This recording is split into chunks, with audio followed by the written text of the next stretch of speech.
For today's little adventure, we're reading The Wonderful Wizard of Oz, Chapter 5, The Rescue of the Tin Woodman. When Dorothy awoke, the sun was shining through the trees, and Toto had long been out chasing birds and squirrels. She sat up and looked around her. There was the Scarecrow still standing patiently in his corner waiting for her. "We must go and search for water," she said to him. "Why do you want water?" he asked. "To wash my face, clean the dust off the road, and to drink, so the dry bread will not stick in my throat. It must be inconvenient to be made of flesh," said the Scarecrow thoughtfully, "for you must sleep and eat and drink. However, you have brains, and it is worth a lot of bother to be able to think properly." They left the cottage and walked through the trees until they found a little spring of clear water, where Dorothy drank and bathed and ate her breakfast. She saw there was not much bread left in the basket, and the girl was thankful the Scarecrow did not have to eat anything, for there was scarcely enough for herself and Toto for the day. When she had finished her meal, she was about to go back to the road of yellow brick. She was startled to hear a deep groan nearby. "What was that?" she asked timidly. "I cannot imagine," replied the Scarecrow, "but we can go and see." Just then another groan reached their ears, and the sound seemed to come from behind them. They turned and walked through the forest a few steps when Dorothy discovered something shining, an ray of sunshine that fell between the trees. She ran to the place and then stopped short with a cry of surprise. One of the big trees had been partly chopped through, and standing beside it with an uplifted axe in his hands was a man made entirely of tin. His head and arms and legs were jointed up upon his body, but he stood perfectly motionless as if he could not stir at all.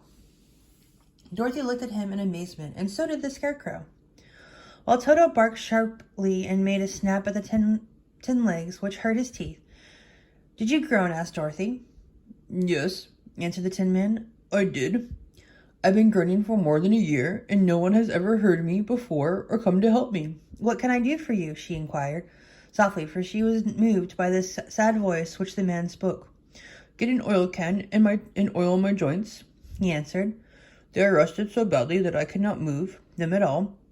If I am well oiled, I shall soon be all right again. You will find an oil can on a shelf in my cottage." Dorothy at once ran back to the cottage and found the oil can. Then she returned and asked anxiously, "Where are your joints?" "Oil my neck first," replied the Tin Woodman. So she oiled it, and as it was quite badly rusted, the Scarecrow took hold of the tin head and moved it gently from side to side until it worked freely, and then the man could turn it himself. "Now oil the joints of my arms," he said, and Dorothy oiled them, and the Scarecrow bent them carefully until they were quite free from rust and as good as new. The Tin Woodman gave a sigh of satisfaction and lowered his axe, which he leaned against the tree. "This is a great comfort," he said. "I have been holding that axe in the air ever since I rusted, and I'm glad to be able to put it down at last. Now, if you will oil the joints of my legs, I shall be all right once more." So they oiled his legs until he could move them freely, and he thanked them again and again for his release, for he seemed a very polite creature and very grateful. "I might have stood there always if you had not come along," he said. "So you have certainly saved my life. How did you happen to be here?" "We are on our way to the Emerald City to see the Great Oz," she answered, "and we stopped at your cottage to pass the night." "Why do you wish to see Oz?" he asked. "I wanted to send him back to Kansas, and the Scarecrow wants him to put a few brains in his head," she replied. The Tin Woodman appeared to think deeply for a moment. Then he said, "Do you suppose Oz could give me a heart?" "Why, I guess so," Dorothy answered. "It would be as easy as to give the Scarecrow brains." "True," the Tin Woodman returned. "So if you will allow me to join your party, I will also go to the Emerald City and Oz to help me." "Come along," said the Scarecrow heartily, and Dorothy added that she would be pleased to have his company. So the Tin Woodman shouldered his axe, and they all passed through the forest until they came to the road that was paved with yellow brick. The Tin Woodman had asked Dorothy to put the oil can in her basket, "For," he said, "if I should get caught in the rain and rust again, I would need an oil can badly."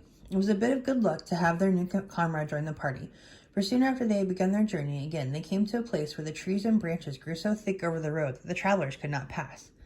But the Tin Woodman set to work with his axe and chopped so well that soon he cleared the passage for the entire party.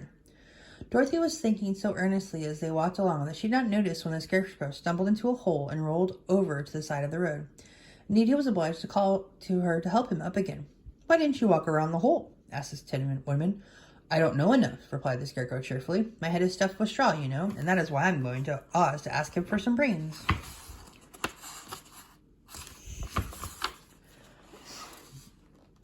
"Oh, I see," said the Tin Man. "But after all, brains are not the best thing in the world.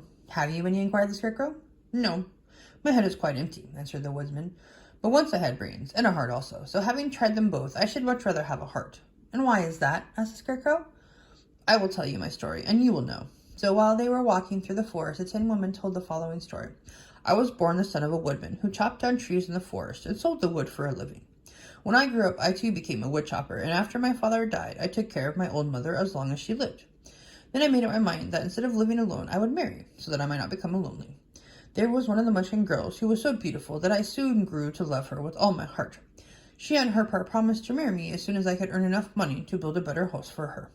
So I set to work harder than ever, but the girl lived with an old woman who did not want her to marry anyone, for she was so lazy she wished the girl to remain with her and do the cooking and the housework. So the old woman went to the Wicked Witch of the East and promised her 2 sheep and a cow if she would prevent the marriage. Thereupon the Wicked Witch enchanted my axe, and when I was chopping away at my best one day, for I was anxious to get the new house and my wife as soon as possible, the axe slipped and all at once cut off my left leg. This at first seemed a great misfortune, for I knew a one-legged man could not do very well as a wood chopper. So I went to a tinsmith and had him make me a new leg out of tin. The leg worked very well once I was used to it, but my action angered the Wicked Witch of the East, for she had promised the old woman I should not marry the pretty Munchkin girl. When I began chopping again, my axe slipped and cut off my right leg.